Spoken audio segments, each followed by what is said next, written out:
Jesus was a pagan.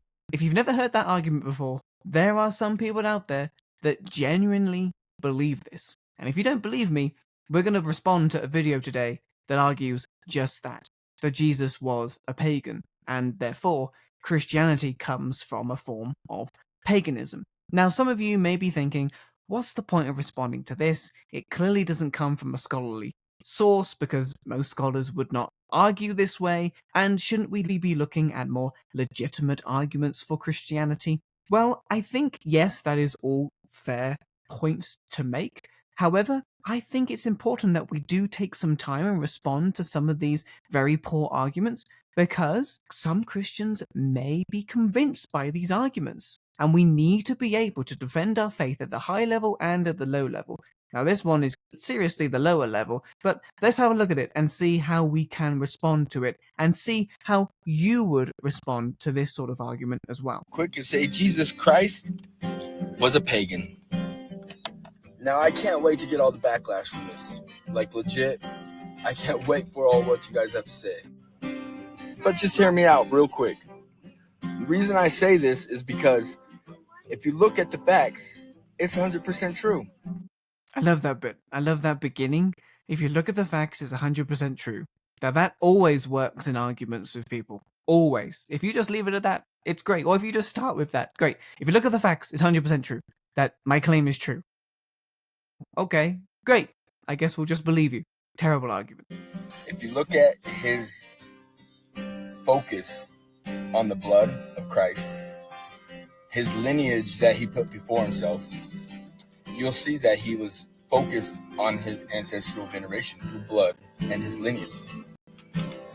I've watched that clip a couple times, or that part of it, and I still don't have any idea what that means. If anyone knows what this person's trying to make, if anyone that believes this stuff and wants to clarify what that point is, I have no idea. The fact that he focuses so much on the blood of Christ and focuses so much on his family veneration and lineage, I have no idea what that means. And even thinking about it practically, I don't think that even you could say that Jesus focused so much on the blood of Christ. Maybe you could make the point that that's what the early followers of Jesus was focusing on, because that's ultimately what began the rise of Christianity, the death, burial, and resurrection of Christ. But the fact that Jesus was focusing so much on it and on his family lineage, I have no idea what that point is. Furthermore, Jesus claimed to be the Son of God, which as pagans we all believe that we're descendants from gods. Therefore, he's saying, I'm the Son of God, I'm a descendant of God. No, that is not what Jesus is saying when he says that I am the Son of God. It's clearly a higher Christology. He's claiming to have a very special and unique relationship with God as his Father, as the Son of God. It is a unique version of what we would call a Son of God. Now, I would say that, yes, even in the Bible, we are all technically sons and daughters of God. We are made in his image. He is our creator. We are creatures. But it's quite clear that in the Gospels, Jesus is claiming to have a very, very special, unique identification as the Son of God. And it's something that the early followers of Jesus clearly saw as well. Jesus saying that he is the Son of God, essentially, is how we would interpret that. What we teach is that Christ is God.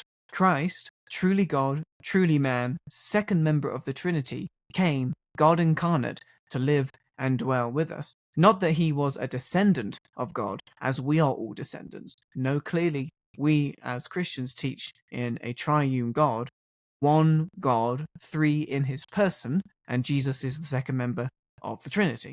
So no, Jesus was not a pagan, and he was not claiming to be a pagan by claiming that he was the Son of God, or a Son of God. And last but not least, he believed in human sacrifice. He sacrificed himself to a god. He did a pagan ritual of sacrificing himself, a human sacrifice, to a god. That sounds pretty pagan to me. Okay, we can stop sharing. the argument obviously kept getting worse and worse and worse, and we climaxed at the the very, very worst part of the argument that, of course, Jesus is a pagan. Because why? Because he believed in human sacrifice. He sacrificed himself to a god. He performed what was a pagan ritual. We need to respond to these arguments, even though obviously it's a very, very poor argument. There is no legitimate basis to this whatsoever. We have to be careful and respond to some of these points. The main point, of course, is that Jesus was clearly Jewish. He was clearly, therefore, a monotheist. He prayed to the one God, Yahweh. That is quite clear from the biblical text. Secondly, this God that Jesus worships and the God that Jesus claimed to be is clearly against human sacrifice. If you read the Old Testament, the reason why God is so against all of these pagan nations is because of human sacrifice and child sacrifice. And lastly, of course, there is in the Jewish text, monotheist text, Isaiah 53 thought that he was as the suffering servant. That is clearly the sacrifice of the suffering servant, the self-giving of the suffering servant, that he took on the punishment that would have been ours if we went ahead and had to deal with our sin in a way that would deal with the way that God needed to deal with sin. No, the suffering servant comes and does that on behalf of the nation of Israel and ultimately of the whole world. Let's look at Isaiah 53. Now, I'm sure we don't need to read the whole chapter and Isaiah 52 as well, but let's just look at a couple verses. For example, verse 4. However, it was our sicknesses that he himself bore, and our pains that he carried. Yet we ourselves assumed that he'd been afflicted, struck down by God and humiliated. But he was pierced for our offenses. He was crushed for our wrongdoings.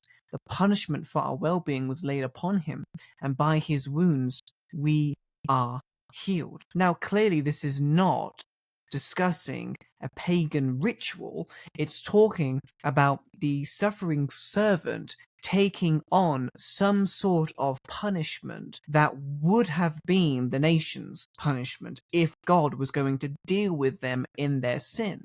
But in fact, it was the suffering servant who voluntarily took on that suffering instead. And if you look in Isaiah 53, and of course when you get to the Gospels, here that we see that it actually is God himself as a man to take on that punishment on behalf of mankind, of humankind. So clearly, we do not see Jesus' sacrifice as some sort of pagan ritual. We see this as a fulfillment of the Jewish scriptures that points to Isaiah 53 of a Messiah figure, a divine Messiah figure that comes and takes on the punishment that would have been ours if God dealt with us with our sin for us to deal with. Ultimately, in his wonderful grace, he came down and dealt with that sin himself. And now that we can come into a beautiful relationship with this God because our sins have been covered by the blood of Christ.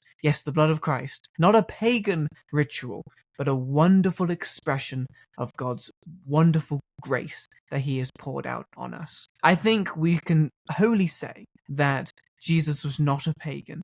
And yes, we don't need to take too much time responding to these sorts of videos, but I think it's important that sometimes we take a few seconds, few moments, and think about that and come up with some good responses, because there are legitimately people out there that believe this stuff, and we need to be preaching the truth.